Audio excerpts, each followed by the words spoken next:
then a month later, we did $25,000 in revenue. And, talking to just millionaires and billionaires every single day. By the end of the summer, I was sitting on the beach taking home 1 to 2K a day just because my guys already knew the process. They knew exactly what to do. Get to the point to where you were like consistently making 1,000 plus per day? Like, what were the biggest things that you implemented? Everything's your fault. And I also think that each door is a lesson on what to do and what to change on the very next door. It's like, no, you can have 1,000 interactions in a week.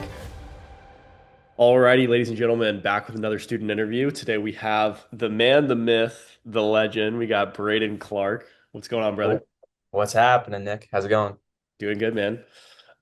Thanks for popping on, dude. I guess we can kind of start off by just jumping into your story and just like how you kind of got started in home services as a whole and like kind of what led you to where you are now. Yeah, absolutely. So I was 18. It was my senior year in high school, and I just got done with a wrestling season, and I actually had to get double hip surgery. So I was out of like actually walking for like a good 6 months. And it was right about coming up on summer. And I was just like, how am I gonna make money? How I can't work a normal job. I can't even walk. So it was actually kind of perfect because right around that time, I came across this guy named Nick Gaines, and he was like this viral force sensation on TikTok, Instagram, basically just like recording himself doing these door knocking and selling window cleaning. So I had zero idea like how any of like the business stuff worked, but I knew that what I was looking at was like really cool, and I really knew like I was just wanting to go in that direction because and you guys were making crazy money, it seemed like, and just talking to people and your energy was just awesome. So I wanted just to dive into it. I wanted to get close to it. I didn't know how, but I knew I wanted to get close to it. So basically what I did was I filled out like an application for your program, and I hopped on a Zoom meeting with you, and pretty much we went through everything about the program and how you basically help people like me in my situation get to 30K a month in window cleaning. And I was like, it sounds a little far-fetched, like really, like you can get me to 30K a month, like how are you going to do that? So I guess you could say I was a little bit skeptical, a little bit resistant in a way.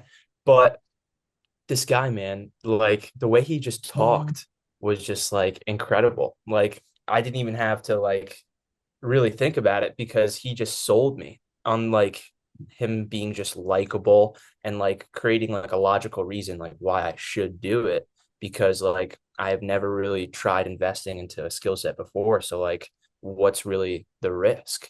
And I realized there was no risk, and I just kind of had to take it in my own hands.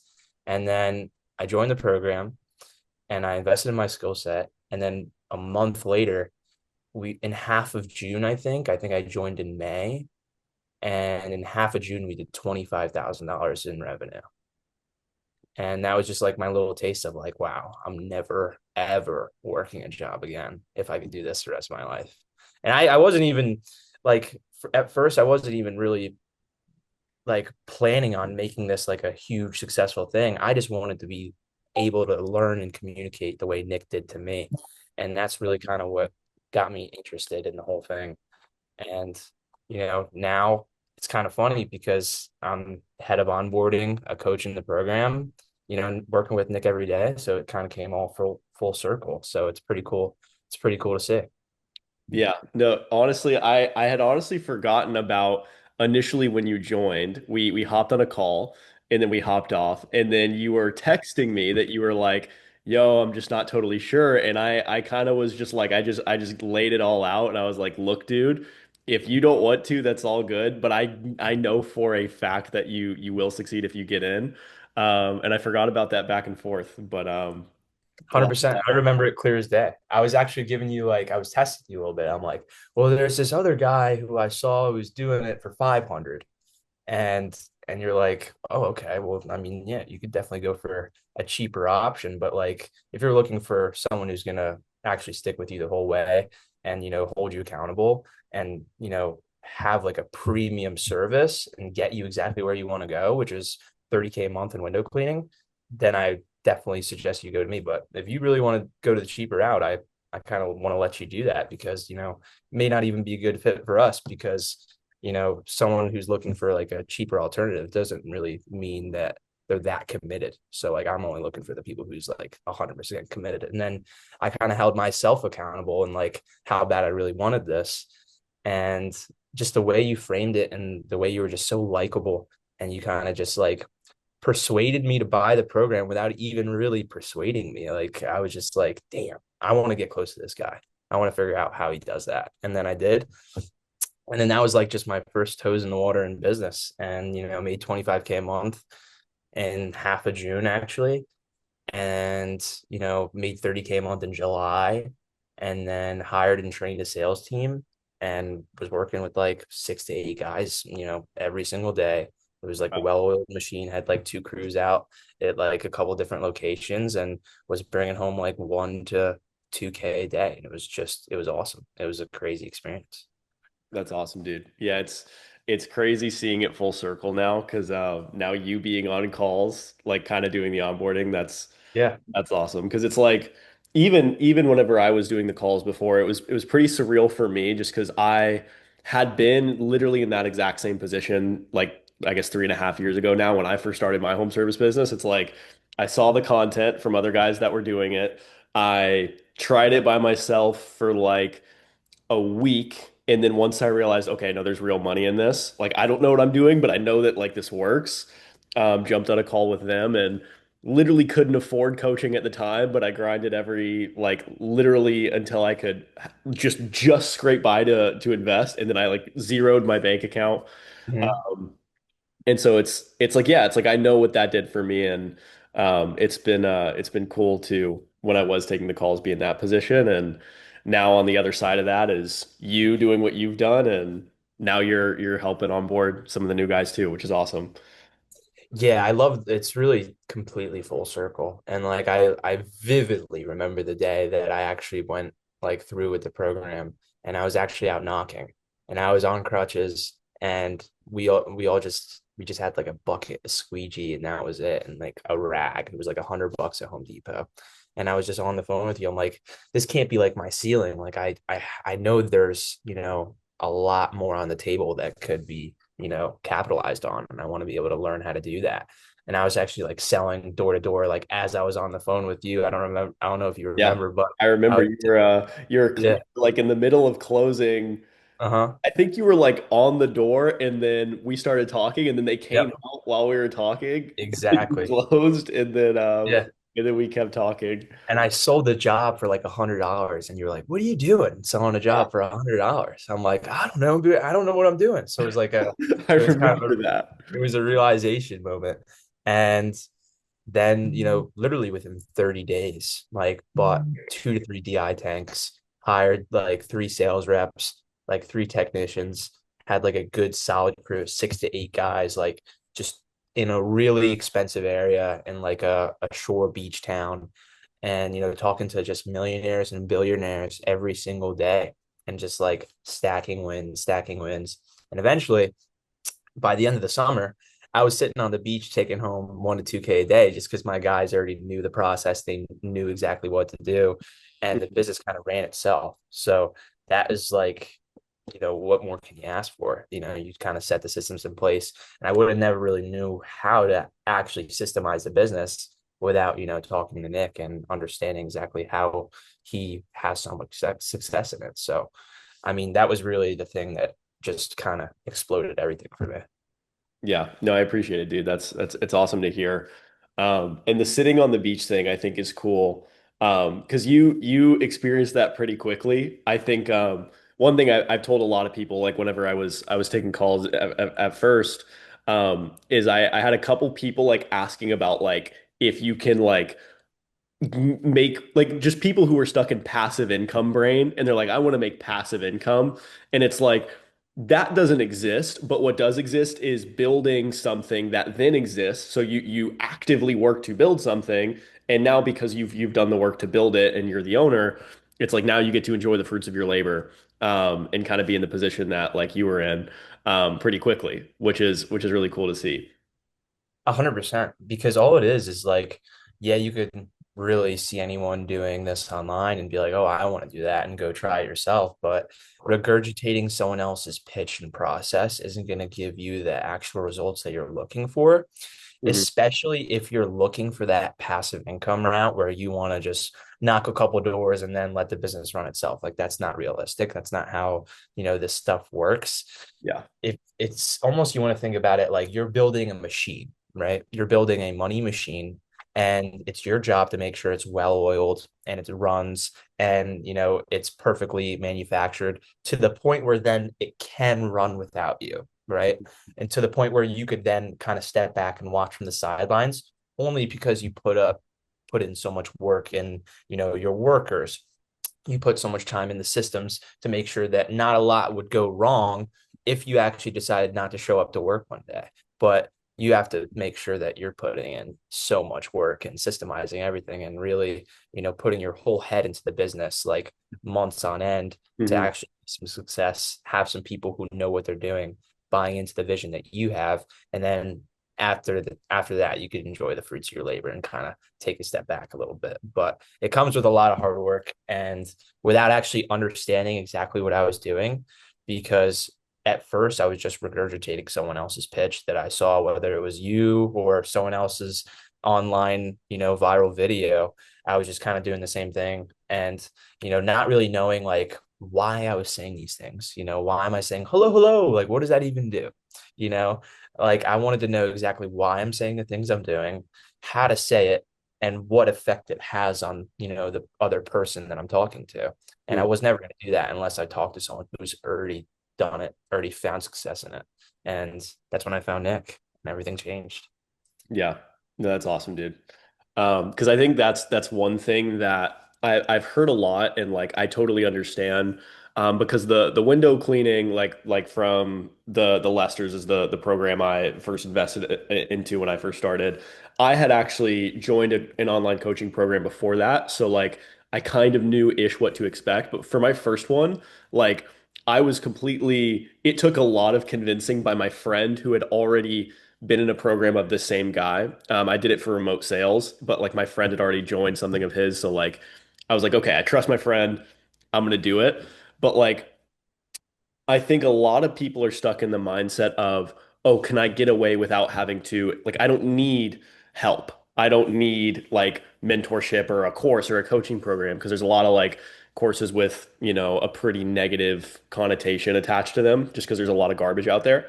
Um, but it's like you totally can. You totally can do certain things without help. Like I literally you were selling a job as we were on our call. Like you totally could have continued to make money, but how much money were you leaving on the table by just the little things you didn't know? Like how much money were you leaving on the table by pricing or just like would you ever actually be able to scale and like remove yourself because you have processes and an understanding that you can teach to other people systematically rather than just like, you being a competent dude and like being able to see a video and say, I could do that. It's like Mhm.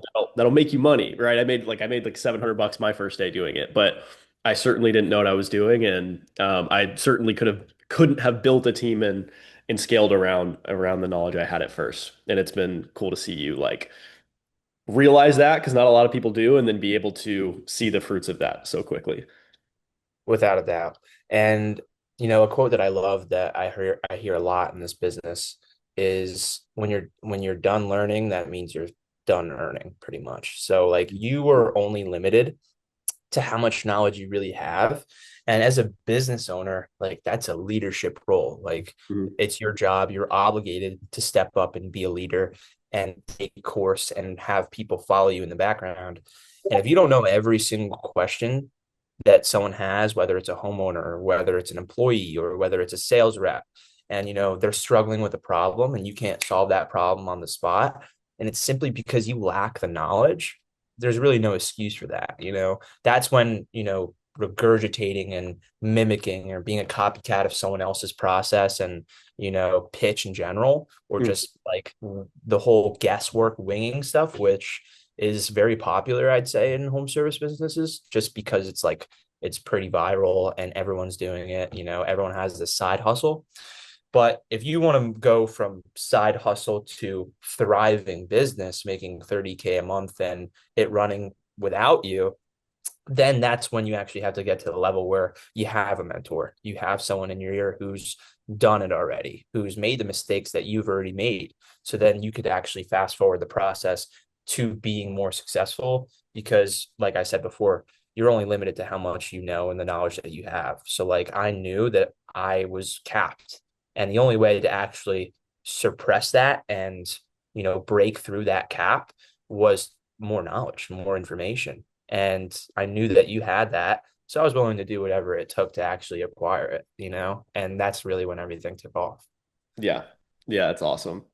Um, I wanna get a little bit, I guess, just for anyone watching, just like some tangible value from someone who's like kind of on the other side of where a lot of people want to be. I think everyone and their mother has made like, anywhere from 1 to 5 to some maybe even 10K a month if they're really hustling doing this just like on their own.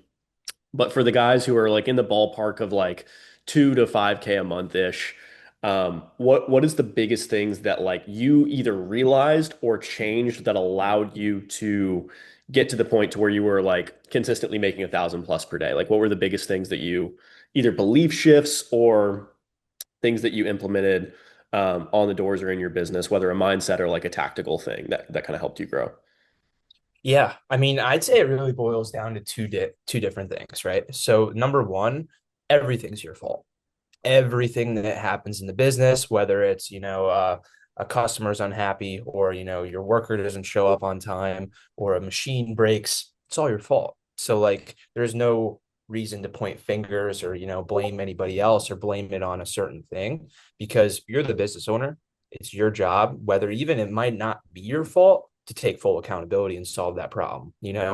As a business owner, you have to be a master problem solver because constantly each and every day there are fires that just get ignited over the stupidest thing. Maybe a little part breaks and you're kind of late behind a job getting finished and then you have another job after that scheduled. So like it's constantly you being a problem solver and just putting out fires. So you have to make sure that you're ready for that and that you have to take full accountability because this is your business and Mm. that if you're not there to solve the problem, that's when problems arise because the only reason I actually can take a step back and not necessarily be there every day, it's because I already solved the problem beforehand and my guys who work for me know how to solve it now. So like it's constantly not only just being a problem solver yourself, but training other people to be self-reliant and solve problems on their own. So Mm. that way your worker doesn't call you every second like, "Oh, something happened. This happened." Well, he knows how to do that because I've already solved the problem for him. Yeah. So number one, I just say being a master problem solver and knowing full well that it's all your fault no matter what it is and what happens. And number two, I'd say the most important thing is just taking any negative and being able to turn it into a positive thought because a negative thought is really what separates someone who's making 5K a month to someone who's making 30K a month. And I'll give you an example. So if I'm going on the doors and I'm pretty much like 0 for 30 and I'm just getting no after no doors slammed in my face, I could easily just be like, fuck this. No one wants to actually buy from me today. I don't know what it is. Maybe it's the weather, maybe it's just the neighborhood. It's not any of those things. It's actually you. See, it's just the mindset that you have right as you go and you leave that house that just said no. And it's either you say, I'm due on the next one, or you say, oh, no one wants to buy today. That is the single key little thought that separates someone who's making 5K a month and someone who's making 30 to 50K a month as a business owner. Just the ability to not be fractured by rejection. Because if you're fractured by rejection, that means that you're now operating on a lower frequency than everyone else who says, all right, I'm due on this next one. I'm going to get this next one. I'm due for a yes. I'm due for someone who wants to buy this product because I have a good service. And there's no reason that no one would want to buy it because it's a good price. It's a good service. I'm really just helping people out, making people smile. Now, that mindset is really what separates someone who is making 5K a month saying, oh, it's the weather, it's this, that, it's the other thing, it's all of these underlying factors when, back to what I said before, I'm taking full accountability on this. The next one I knock at 0 for 30, probably 31, I'm probably going to sell that job. And it's simply because I actually just stayed long enough to actually receive the success that all those 30 doors kind of stacked up to be like compounded into that success. So Mhm. like it's basically just, don't stop and don't be fractured by the rejection on the door beforehand, because the next person that you talk to has no idea what interactions you had that day. Mhm. In their mind, they're thinking, wow, this guy's so good. He's probably sold every door on the street. But they have no idea that you just went over 30. So act like you didn't. It's really just staying completely baseline no matter what, happened on the door before. I think that's probably the two most important things and actually finding success in this business. Dude, that's awesome. Yeah, I think on the first one, I think it's a Hormozy thing. He says the where you point the finger of blame, you also point the finger of power. Like the power follows the finger of blame. So if you're saying, "Oh, it's his fault," or "Oh, it's the homeowner's fault," or this or that, it's like, "Okay, cool. Now you have no control over anything because you're putting accountability in external things rather than saying, "Okay, what can I do to prevent this from happening in the future? How can I make the best of this situation?" Which is like 100% huge. And then the other thing of just like being able to roll with the nose and not let it like drag your state down. There was a there's this dude, I don't know his name, but he's like a jeweler in New York and he makes like he's done a few of them, but like videos where he literally will like pass out gold on the street. Like he's got Yes. like a gold nugget. It's like 2 ounces of gold or something, or not ounces, maybe it's like grams, whatever. It's like a little piece of gold. And he's like trying to give it to people, but because it's New York, people are like a little bit skittish. They're like, no, no, no, like no thanks, go away. Like, or they're just ignoring him. But it's literally gold. It's like 2 grand worth of gold, but people are rejecting him. But it's like, does he get like upset when people are rejecting him? No, because it's like he has something of value. The fact that people are saying no because they don't like, they're just like, they're defensive, like doesn't change the value of the gold. And so like it's the same thing of if your service has value and people are like some people might just be in a bad mood. Some people might have gotten like laid off or like they got in an argument with their wife or whatever. It doesn't change your value and it doesn't change like the law of averages that says, hey, if I'm going to sell every 1 in 10 or 1 in 5 or whatever your sales percentage is, um, like the only thing that can prevent that from happening is you deciding to quit. Um, and if you can just like roll with those punches as they come, because they're gonna come, like it's door to door, like it's hard, it's not easy, it's simple. If you do it and you know what you're doing, it'll work. But I think that's really really good insight. So that's awesome. 100%. Yeah. It's all about repetition and, not being able to be phased by the result of the rep that you actually give. Whether it's a yes or no, I'm still showing up. That's really all it takes to actually succeed. Just because you stayed long enough to actually see, the success of the efforts of the, 30 rejections that you had beforehand to actually have that 31st yes. And then Yeah. it's like, wow, everything changed. Like those no's were just one step closer to that yes. That's the way you have to look at it. Yeah, it's like an analogy I heard that really sunk with me is like if you know the math and you know that let's say you had to knock 100 doors, but by the end of those 100 doors, someone just like opens their door and hands you the keys to a Lambo. It's like here it is. And you know that going into the day. You know that somewhere someone's gonna give you a Lambo. You don't know where.